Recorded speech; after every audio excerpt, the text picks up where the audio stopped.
This is Robert Capuccio. Welcome to the Self-Help Antidote, a weekly dose of reason, perspective, and insight, where we challenge conventional thinking and explore authentic strategies and insights around personal transformation. Our commitment to you is to bring you some of the world's leading experts in the domains of fitness, wellness, coaching, and behavior change, separating fact from fallacy. Peter Young, great to have you on the show. Robert, thanks for having me. Appreciate it. I've been so interested to have this conversation with you for weeks now. I mean, you've been a sports broadcaster for 20 years. You've worked with prominent organizations like CBS. ESPN is one that I think a lot of our listeners would recognize. But the thing that I was really interested about, and you don't hear every day, thankfully, is that you were a victim of a cult. I was a very tiny religious cult, and I, in essence, married into it when I met and married the love of my life 25 years ago. And she had this weird family guru called Uncle Robert, who was not related at all to either her or me. But he was always called Uncle Robert. And then, there's a million stories, but slowly but surely, I went along to get along with my wife, who I loved, and he eventually just took over our lives, destroyed our marriage, and broke up our family. So when did you first start hearing about Uncle Robert? Because I could see how you can meet someone, you're enamored with them, and they introduce you to someone. And I'm speaking not only empathetically, but from personal experience. It's like something is not right here, but this person's close to them. And you start to make up generous reasons why that relationship exists. And before you know it, your life does start getting taken over a little bit. When did Uncle Robert first appear in your life, and how? Well, it is a fascinating story, and I'll try and, hit the highlights. So Paige is this beautiful, athletic, tall, 6'1" woman with unbelievably gorgeous blonde hair. You can't miss her. And we were living in Pocatello, Idaho, hadn't met her. I'd seen her around town. I'm the local 6 and 10 sports broadcaster. And I keep telling my buddies, the blonde gal, I haven't met the blonde gal. I keep seeing her around town. So I'm at the gym working out with a friend of mine, Gary. And I say, who is this blonde gal? And he knows exactly what I'm talking about. He says, oh, that's, Paige Clausen. Explains a bit about her and then says, just be careful. They've got this really weird family guru. So before I ever even met her, I heard about the weird family guru. So then like a week or two later, I meet her at a singles Bible study, which is why you go to one of these things, right? And then the next week, I met her then. The next week, I see her again. She showed up with a guy who is important in this whole story, but it turns out they weren't really dating. And then we had a date. We actually went and lifted weights. I took her out to dinner afterwards. And I got the first mention of Uncle Robert at dinner. And I thought, oh, this must be the weird family guru. And then we started dating within, let's say, Robert, 10 to 14 days. I was 90% sure I wanted to marry her. Absolutely head over heels in love with her. She's exactly what I wanted. And I really felt the Lord had brought her into my life for a reason. But let's say the other 10% of what hesitated, and I wasn't going to ask her to marry me after 2 weeks, but what I had a hesitation was, I needed to meet her father and this Uncle Robert because she talked about him all the time. And I thought, well, if I'm going to marry this woman, they're going to be a big part of my life. And I met the dad like a month later around Thanksgiving and, odd, quirky, but okay. And then I met Uncle Robert a few months later at her brother's wedding. And again, charismatic, a little odd, but I didn't see the danger signs. And so we ended up getting married. He took over our lives many years later. It was a very slow, gradual process of me being the proverbial frog in the pot of hot water. So you're looking at Paige and you haven't met her yet, but you're enamored with her. You're just, wow, she's gorgeous. I love your face when you talk about her, even on this interview. And then you meet her and it's like, oh no, she's like everything I've wanted. Yep. So she's not just this tall, striking woman. There's something real here. I could see myself ending up with this person, but her family is important to her. And if I'm going to be in her life, I'm going to be in there. So you already are having a conversation with yourself around, integrating well and getting on with her family. You meet the dad. Okay. Yeah, he's all right. And then you meet Uncle Robert. And I'm kind of getting the feeling that, yeah, this guy's a little bit weird, but he's charismatic. He's likable. You know what? I could be part of this family, but then things start to change. When did they start to change? Like, what was the point at which you realized, hold on, something's not quite right here? Is that too far in the story? Well, no, I knew something was not right very early on. And there was always something not right. But it wasn't until years later that it really started to affect, my marriage, my family. But let's go back. So the first time I met Paige's dad, I'm at the house for maybe 15 minutes. I go use the bathroom and I stand up to take a leak just like men do. As soon as I open up the door, he's standing right there. And he was listening. And he said, in our house, the men sit down to pee. That way the toilet won't get splashed and it'll stay clean. And then he said the line I heard many times for the rest of the next 20 years, Uncle Robert taught me that. So Uncle Robert had already taught my future father-in-law how to pee, along with many other aspects of our daily living. He was the expert on everything. Okay, well, at least he's not too controlling. Right. That's not weird in the slightest, is it? So that was like literally the first day I met, Paige's father. I thought, oh my gosh, it's really weird. And he had not the greatest hearing, so he stood really close to me when he told me this. So it was weird. That does sound really weird. And then shortly after there, Robert, if I can go on. So the whole title of the book, Stop the Tall Man, Save the Tiger. Okay. And it's like, where'd you get that from? It's a book I just released in March. Okay. Paige had this dream about a month before she met me, a month or two. And she wrote about the dream and her interpretation of it, sent it off to Uncle Robert. Again, she hadn't even met me yet. So the dream has huge ramifications for our family. And I believe she got the dream from the Lord as a warning. So in the dream, she's in a house. There's a tiger. She's trying to avoid the tiger. If the tiger finds her, the tiger is going to kill her. And the door to the house opens and a tall man walks in, but she can't see the face of the tall man. So she doesn't know who it is. Now you can't tell, but I'm 6'5". Mm-hmm. And I had heard that this Uncle Robert guy was like 5'6". So Paige has the dream. She sends the letter off to Robert. Robert sends this 24-page crazy letter. It's disturbing and bizarre to Paige. And his interpretation of the dream is that since she doesn't want to kill the tiger, she just wants to kind of know where it is because the tiger represents strength and honor, things that she respects, that she has not really truly become a Christian. She has not really turned her life over to the Lord. The old man, the old Paige is still alive and running things, so she's not a Christian. And oh, by the way, he's the tall man there to kill the tiger, even though he's 5'6". And in the dream, when the tall man comes in, the boyfriend, Chad, disappears. So I met Chad once at that singles Bible study the second time. Haven't seen him again. He completely disappeared from Paige's life as soon as I showed up. And Robert, it's pretty obvious right now. I can tell by the look on your face. You know exactly what the meaning of this dream is. And I missed it for 20 years.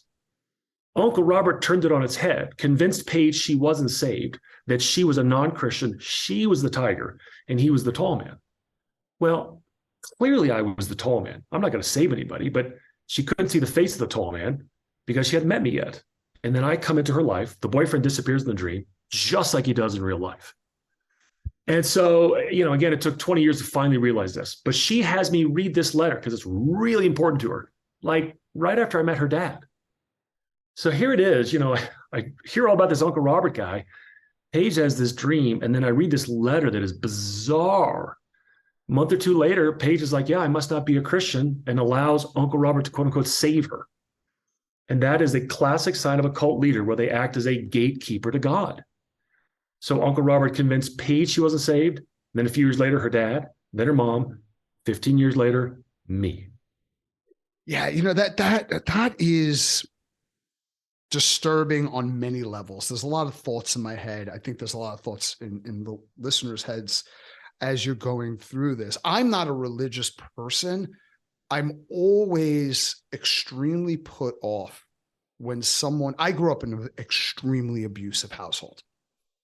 And in that household, my stepfather, who was like parent number 5, controlled everything we did, everything we thought, everything we believed. So that's one red flag.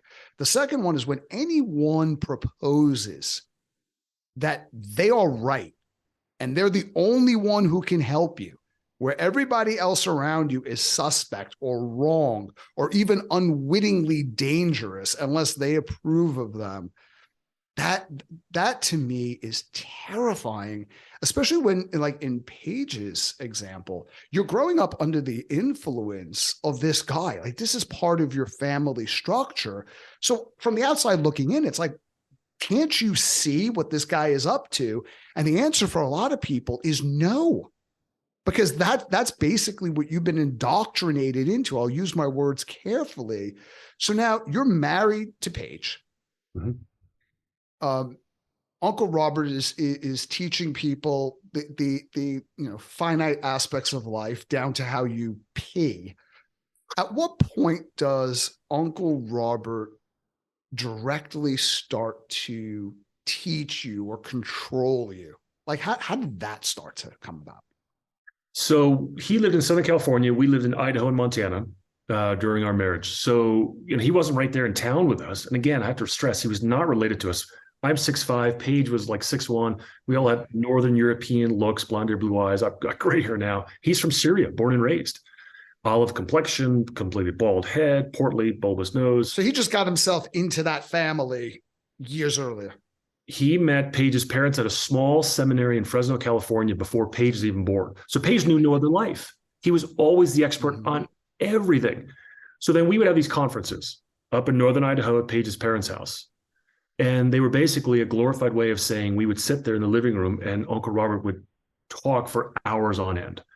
And that's where the control aspect really started to take over, because again, being the expert on everything, Paige would go to him with questions down to, intimate conversations that, a woman, if she has questions about like, well, what's okay for me to do with my husband physically, she should be having that with another woman, but she would go to Uncle Robert about it and he would tell her, and then she would talk to me about it. Now, there was no abuse, there was no physical abuse, no sexual abuse, none of that. There was no infidelity on my part or Paige's. There was none of that. This was all, I would use brainwashing. I think that's accurate. Some people call it undue mind control. But that's where it started. We would have those conferences once or twice a year. And then she would be on the phone with him all the time, hours on end. Okay, so yeah, that's a bit dodgy. So she's discussing aspects of your marriage. Yep. There's no actual tangible abuse going on. Correct.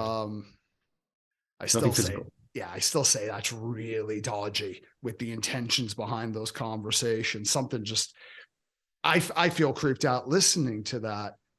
So at this point, it seems like you're kind of aware this guy is not right.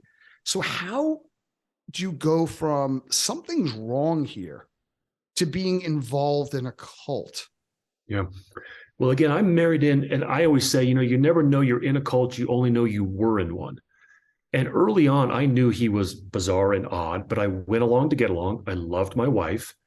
Shortly after 9/11, now again, I grew up in New Jersey, so I had, high school classmates who were in the buildings. I had a high school classmate who was widowed on 9/11. And we were at one of our conferences, and he was going on and on about how 80,000 people died on 9/11. It was all the Jews' fault. Roosevelt was a Jew, Truman was a Jew. My days. So of course he's raving anti-Semite. And I had no idea. This is like 3 years into our marriage. And remember that night, we're in the basement, we'd stay at Paige's parents' house. I said, I can't believe it. Like, to me, this guy's dangerous. We should have nothing to do with him.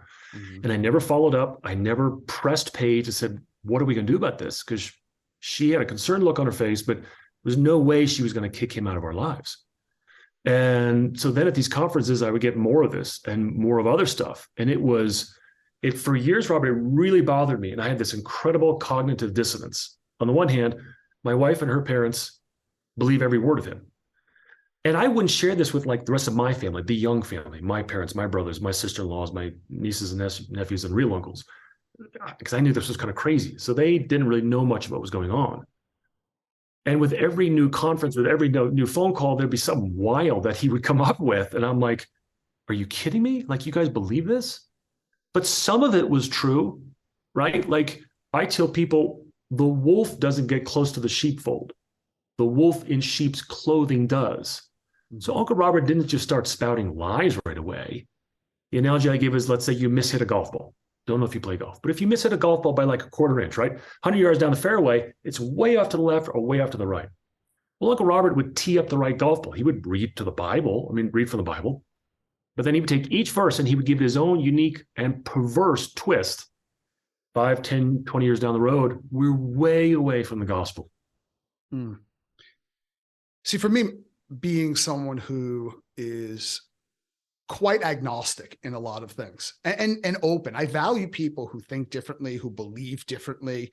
I understand my blind spots, but again, I think because of my upbringing, as horrible as it was, there's a lot of things that came out of that I appreciate and I value.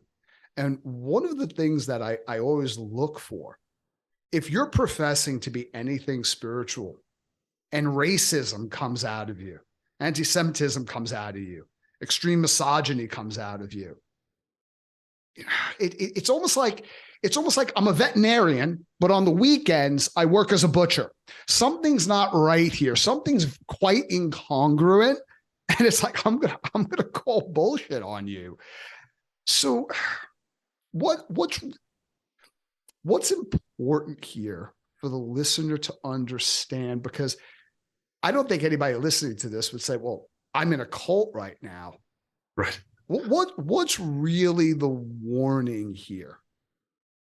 Sure. Okay. So in other words, like, what are the warning signs? So again, like for me, I was concerned for years and years and years. And then slowly but surely, some things he would say were true. Then I found it just get eroded, right? And worn out and worn down till finally there was kind of a climax where I just caved in 2015. I'll get to that later. But so I was all in, brainwashed for about 2.5 years.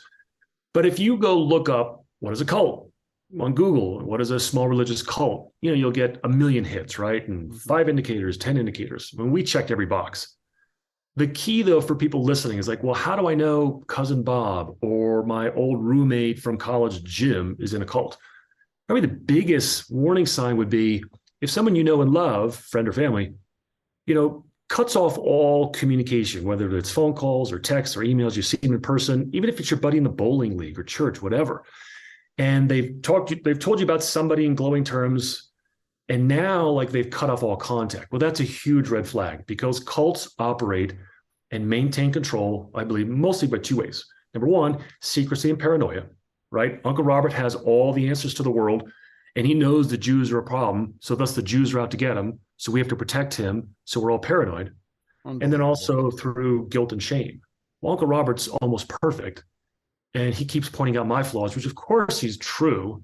So I'm, worthless. And in order to improve myself and be closer to God, I need to keep listening to him. So the main thing is the secrecy and paranoia. And so they limit your interaction with other people. Peter, you realize that you just pointed out about 40% of the businesses and the organizations and groups on social media. You think? Yeah, like think about this for a second. There's always an enemy, and usually this enemy is innocuous. It's like, well, they're lazy. I don't know about you. Someone who sits around all day eating Doritos and watching Netflix might not be great for society. In no way, shape, or form impacts my life negatively. None. Yet they're the enemy. So there's this attribute. It's this non-defined them, and then there's something wrong with you. And then there's the leader who has all of these attributes and pointing to like, well, 97% of the people, where'd you even get that stat in the first place, are like this. But 3% of the people, meaning our people in our group, people like me, good people, we think this way, we believe this way. Oh, and then once you get into that group, you go to a retreat, you go to a seminar, it's not about education, it's about indoctrination. They're not teaching you skills. And part of that is, when you go back and you talk to your quote unquote average people who embrace mediocrity, they're not going to agree with you because they haven't gone through it. You got to get rid of those people because affiliation is the key to transformation. So you got to get in this group and cut yourself off from anyone who doesn't think like this because their thinking is why they're so mediocre in the first place. And I look at that and I'm like, does anybody see a problem with this? And it's like everything you're describing resonates. And I think a lot more people are susceptible to this stuff than we might realize. So excellent point. And here's how I would kind of piggyback on that, not so much answer or correct it, but kind of add to the discussion. A lady named Daniela Young, not related at all, wrote a really good memoir called Uncultured. She basically grew up in a really horrible sexual cult overseas, escaped, comes to America because she was actually an American citizen, and then joins the army. And she's in boot camp and she's like, did I just join another cult? And throughout her book, she kind of makes the point that no, she didn't. There's a difference between cult and a strong culture. You can have a really weird, strong, you name it, culture, but it's not a cult. So in essence, people then would ask me, well, were you guys evangelizing and trying to bring other people into this little cult? And the answer was no, it was tiny. It was like maybe 10 to 12 adults. So it was very much of we're special because we have Uncle Robert. The rest of the world are swine. You know, there's that biblical verse, don't throw your pearls before the swine. So everybody else was swine. So we're not going to waste our pearls on them. And we're going to maintain this tight secret group and be paranoid of everybody else. That's a cult. A strong culture, which may be really odd, will let people come and go. They may be, again, odd, but that's a strong culture. To me, that's not a cult. And I do believe there's a difference. So you identified one point of differentiation. They let people come and go. Yeah. I happen to be a fan of strong cultures. I think people who heavily identify with a set of core values that gives them an affinity to one another. I think there's a lot of positives that come out of that. Sure. Where I draw the line is where everybody else is wrong and the guru on the stage is the person who has the answers. And you got to cut yourself off from people who disagree. Right. And even those people are family, but how do you differentiate between a strong culture and an outright destructive cult? Yeah, great question. You know, in our little tiny cult, it was so bad. The poison went from Uncle Robert into Paige, and I always tried to filter a little bit, then right into our kids, to the point where after she had left me and it got really bad, she alienated the kids towards me. I was the devil and a sperm donor to bloodline. The kids believed it. You know, one of my kids was like, he literally thought there was 10 Christians on the face of the earth. And oh, by the way, you and I aren't one of them. Like literally, he was that convinced that the only people who really knew the truth were Uncle Robert and those that listened to him. That's obviously a huge red warning sign. And obviously that is not correct. You know, if Uncle Robert and we had been kind of reaching out to, let's say, the Young family and other friends and families of ours, and we would meet with them, we would discuss with them. And if they disagreed, no big deal. To me, that's fine. But then if you ever disagreed with Uncle Robert, there was never negotiation. There was never, we'll agree to disagree. There was never back and forth. It was his way, my way. That's kind of a silly little phrase, but there was never any debate. It was Uncle Robert's word all the time. And listen, I've read the Bible cover to cover 6 times. I've never seen his name in the Bible, okay? There is no, you know, Uncle Robert, you know, in the Gospels. And that's a huge red flag. And that to me is the difference where this one guy had the truth of everything cornered, and he doesn't. He's a guy just like you and I. And you, a lot of groups, and you know, I try to be measured in my approach to things. I think I'm not talking about spirituality. I'm not talking about faith. I'm talking about specifically religion has done an enormous amount of good for a lot of societies and created a structure that allowed people to move forward, you know, as you know, as a civilization. It has also been responsible for abominable acts and belief systems and atrocities.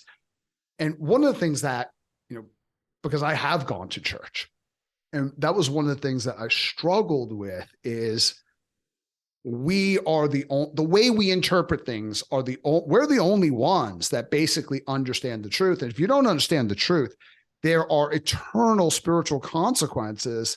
And to me, it's like, okay, so somebody who grows up in a different church, they pray every night, Bible study, like this church is the most important thing in their life. They are trying harder than anyone to get it right, being flawed humans as they are.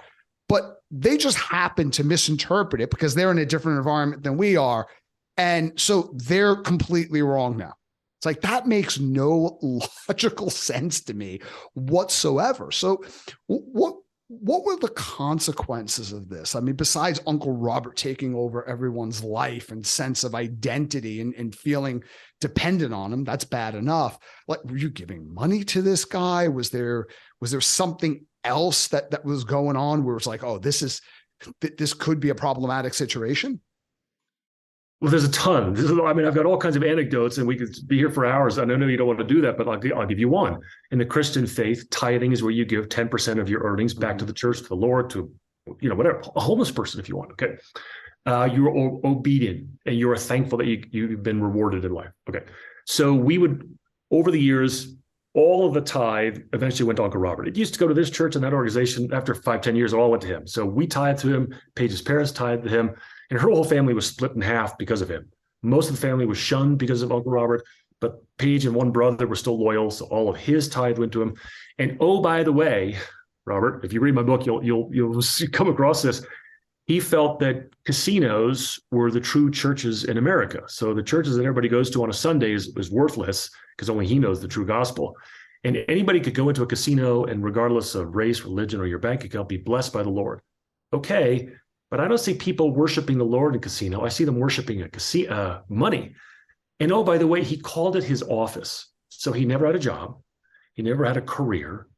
He would go and have supposedly important conversations with Alan Greenspan, the chairman of the Fed, and congressmen in D.C. to spread the true gospel and, I guess, watch out for the Jews. And he called casinos his office. So he would travel around the country and he would go visit Indian casinos and, pay his way as he traveled to D.C. And I remember a friend of mine years later, after I got out, became healthy and saw it. She said, Peter, wait a minute. You guys were sending him money, all of you, every month. And he went to the casinos all the time. And I remember thinking, oh, when you put it like that, yeah, that doesn't sound good. And yet he was Uncle Robert. So he knew better. He could get away with it because we couldn't doubt him.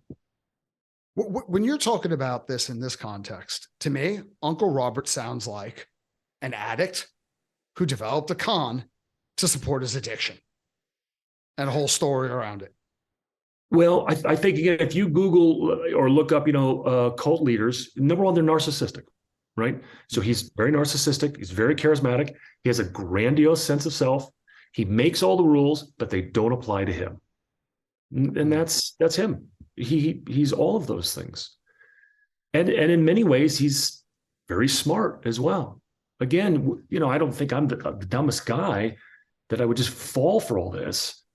It's again, a lot of truth, and then is twisted and twisted and twisted and twisted over the years. I would say if you would put most people, I'm tempted to say all of us, but I'll just say most people in an environment where they're getting the same messaging. There's no diversion of thought. And especially when you really resonate, you're in that environment with people you love and you want to please. A lot of people are susceptible, very intelligent people, to that environment. When did you because you're talking now about realizing something's not quite right. Like the way you phrase that, okay, there's an issue here. When did you realize explicitly we've got a problem and we need to get out of this? Well, that's a hard question to answer, because I realized early on, right when he made those comments about 9/11, I was, quite honestly scared.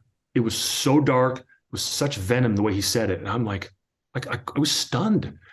So I thought, oh my God, like this guy believes this. And yet he's the one person that my wife probably honors more than me and adores more than me. So I knew there was a problem then, but I didn't follow up with it. And again, I always say, Robert, that this could happen to anybody. But if I wasn't married to Paige and you and I sat down with Uncle Robert over a beer or a cup of coffee, you and I would probably like, oh, he's an interesting guy, but he's a crackpot. And we wouldn't have followed him. We would have recognized within a couple of days or a week, like, oh my gosh, bye-bye. But I was kind of trapped because I wanted to save my marriage. So to answer your question accurately, it really wasn't until she left me, took the kids, till I didn't tell my family for 4 months that my wife had left, that my family, my friends, and my faith kicked in, and I became strong enough to finally have the Lord open my eyes and ears to see. So it was a year later when I finally was like, yeah, I finally saw how wicked this was. How do you go about getting your family back? So we had 5 kids, and the 3 youngest live with me full time. So the courts finally got involved. So when you have a high conflict divorce, they have what's called a guardian ad litem get involved.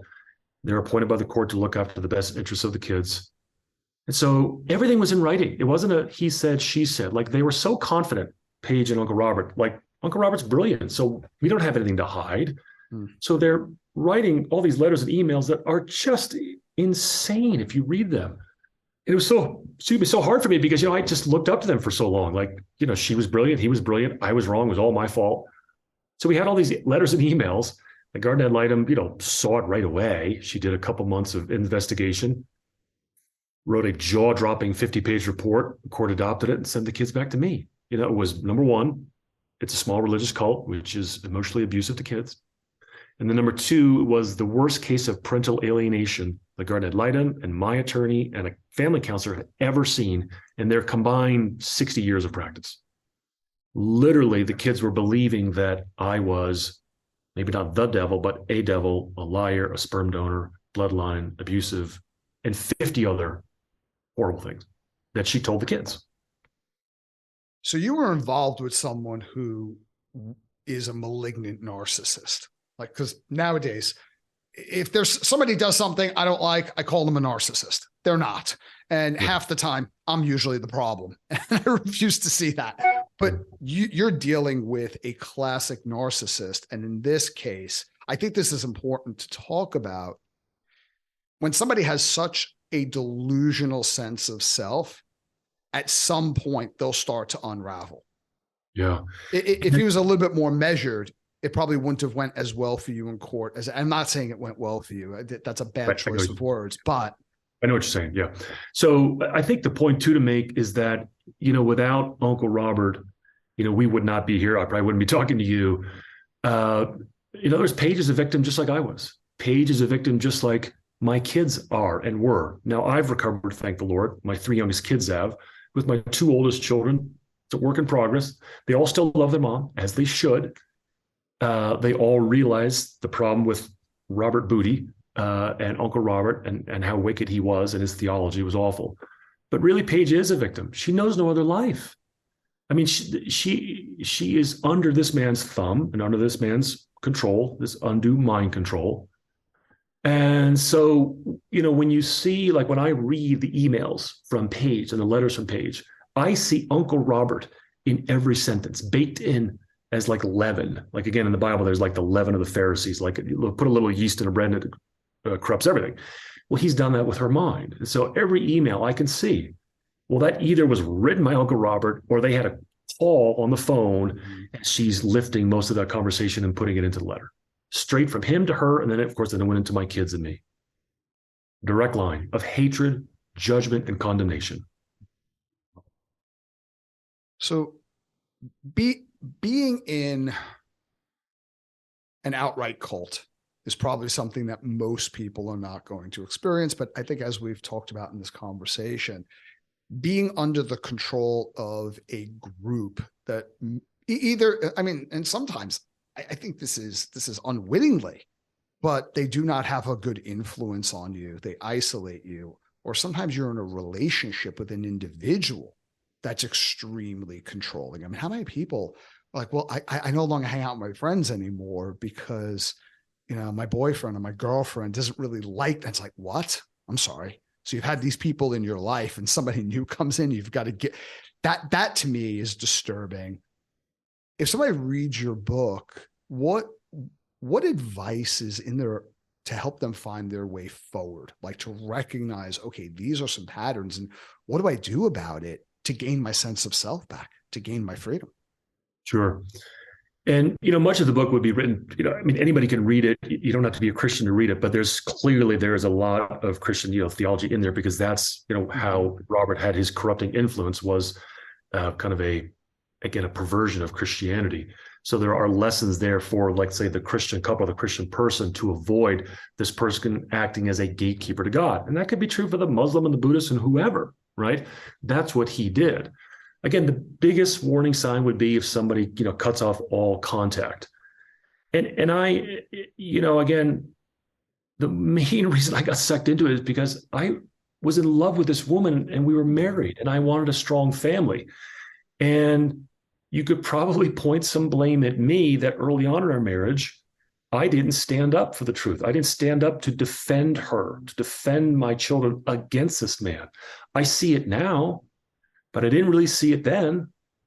And that's where friends and family have to come in and Robert, really uncomfortable conversations. I mean, really uncomfortable, because if you don't handle it right, like what happened in Paige's family, then look, okay, one younger sister said, hey, I don't think Uncle Robert, who is who he says he is, I don't think he's this brilliant man. I think he's a fraud and he's a danger to the family. When that happened, Paige was pregnant with our second child. She went into the hospital at 26 weeks, leaking amniotic fluid. Child almost died. And Paige had briefly believed her sister and then was convinced that the Lord had put her in the hospital and had jeopardized the life of my unborn son because she had not immediately defended Uncle Robert, but believed the lies of her sister. So then the sister was shunned, two other brothers that believed her. We couldn't even say her name for 20 years. She was so vilified and shunned because she had the audacity to call out Uncle Robert. And then all of that side of the family, other than one brother, was shunned for 20 years. My kids have cousins they've never met and aunts and uncles they've never met because of this. So that's what I'm saying. Like, if it's handled incorrectly, now you have families that are broken and split for decades, which is unfortunately what happened with Paige's family. So these are hard conversations. What I'm hearing is it's really difficult because when you love someone, you don't want to do something to disrupt that love. Love goes beyond reason. It's deeply visceral and emotional. And if you approach something the wrong way, or if you confront something, it can go very poorly, not only for you, but for the people you care about in the first place. How do you intelligently confront these situations? Because I'm hearing at some level you have to confront them. Yeah. How?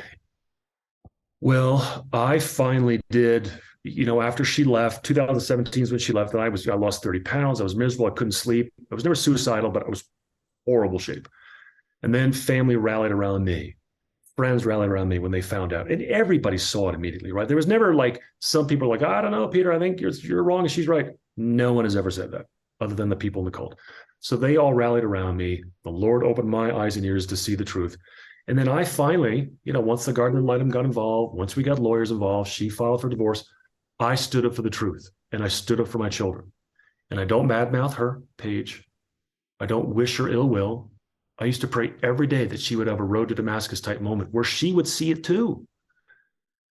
She hasn't yet. But it was around that time where I just said, no, my kids in that situation, living with her, that is an emotionally abusive situation. And, Paige, I'm sorry you don't see it, but I do. And I'm going to rescue my kids. That was kind of 20 years late, but I've done the what if game, Robert. So I've gone back. Well, what if when I first read that crazy letter and I told her this is insane, what he's telling you? What if at 9/11, when he said every war and recession is a Jewish conspiracy, I said no to this guy. What if when I lost my wedding band, bought a new one, found the original, and oh, by the way, Uncle Robert had lost his wedding band, and Paige said, let's send it to him. And he wears my original wedding band. What if I said no then? And a dozen other examples. I don't know. Would she have left me then? Maybe, maybe not. I don't know.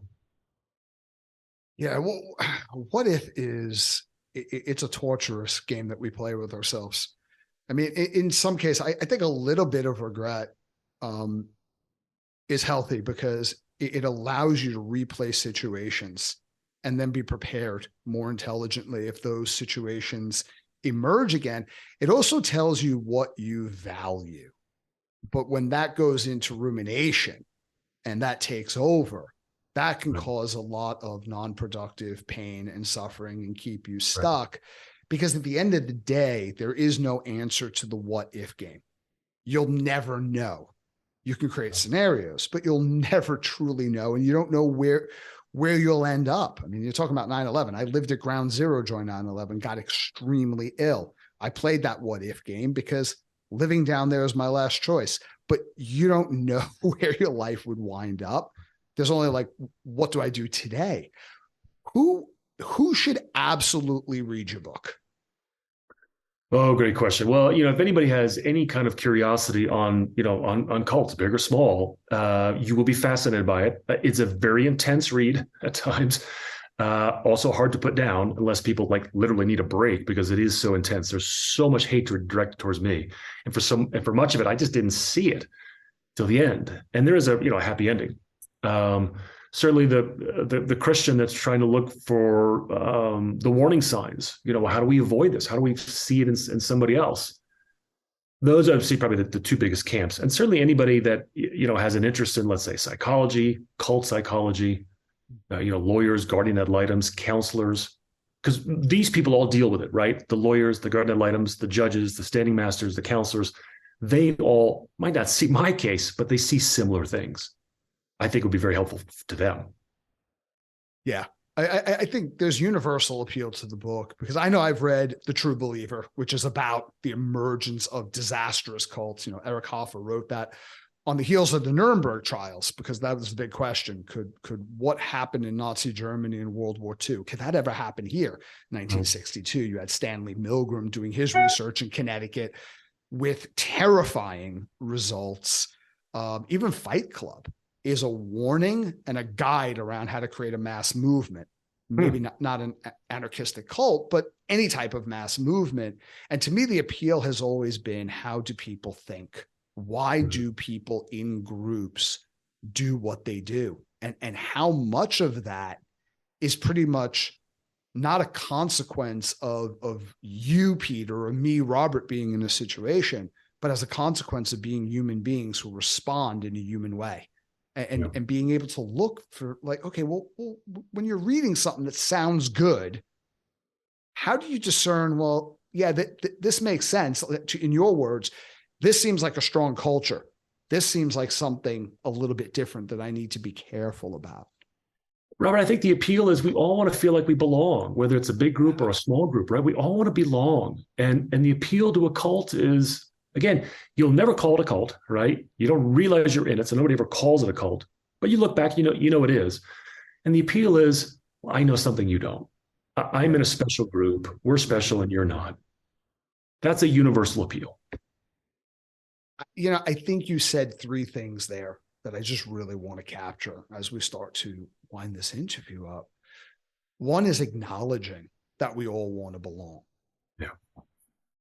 I think there's this big push for, and I'm a big believer in individuality and individual self-expression, but there's a point where independence becomes a con. I think it's interdependence. Like anytime you've seen any group of people thrive, whether it's a community, whether it's a church or another religious organization, it's a sporting team, it's about people working with each other for a common purpose. I think when you're isolated, that deep, and you don't acknowledge how much you want to belong, you still have that deep-seated need, because the vast majority of people are just wired that way, and you become susceptible to people who propose to fill that need. Number two, what you said, that's really powerful. Some people listening to this, are religious. They're Christian. Other people are not. There are atheists that are in my audience, but you need an ideology that like, okay, this is my framework. I don't know if this is right or not, but this is what I believe. This is the meaning I have for my life. And that becomes a reference point. So where you're kind of in a better position to notice when you're off your path. This doesn't make sense for me. This is not what my life is about. And the last thing that you said that I think is really smart and valuable, anyone who proposes to have the answer, they're either delusional, they're trying to sell you something, and it's probably something you should consider not buying into. Yeah, right. And again, the phrase I use is acting as a gatekeeper to God. To me, the beauty of Christianity is a free gift. You cannot earn it, no matter how hard you try. So if it's a free gift, someone else can't, be the guardian of it. I don't have to go through this person to get it. And yet that's what I had to do along with everybody else. You basically had to get Uncle Robert's approval. And that's just not only wrong, but wicked. Wow. Turning that into a generalized statement as well to appeal to a broad audience. Me and my wife are having that conversation about love. I mean, if you take a look at the research of John Gottman has done groundbreaking research in relationships, and he was able to predict with 95% accuracy which couples will last and which couples were destined for a divorce. It was uncanny how often Gottman was right. But one of the things that he had said is that, contrary to popular belief, people are like, oh, when I find the right one, it's not going to need any work. No, relationships are, and people look at work as this negative connotation. When you love something, you want to work on it. So relationships, marriages, friendships, they take a lot of work. But what doesn't take work is that love that I give my wife or that she gives me. Like that unconditional love, somebody doesn't have to do something. I mean, obviously, if they're a horrible person, that they're trying to harm you constantly, intentionally, that's a different story. But the things that are really valuable and things that are really pure are usually given spontaneously and unconditionally. That's a tenet of coaching. Where can we contact you? Where do we get your book? Where do we get in touch with you if we want to do that? Sure. So you can go to my website, authorpeteryoung.com. I also have a number of videos on my own YouTube channel. Again, just author Peter Young. And you can get all my books. I've got two. Stop the Tall Man, Save the Tiger is the memoir. I've got another one, The Blue Team, which is about faith in basketball and an athlete identifying his greatest adversary, which is his own mind, by the way, not the guy trying to block your shot. Mm-hmm. So you can find all those on Amazon. And I've got a monthly newsletter. It's all there on my website. Thank you, Peter. This was really different and fascinating conversation. I appreciate it. I enjoyed it very much. Again, an honor to be on your show. Thank you. Thank you for listening. I hope you enjoyed this episode. Visit us at theselfhelpantidote.com to share your feedback, insights, and recommendations on what topics you'd like us to explore in the future.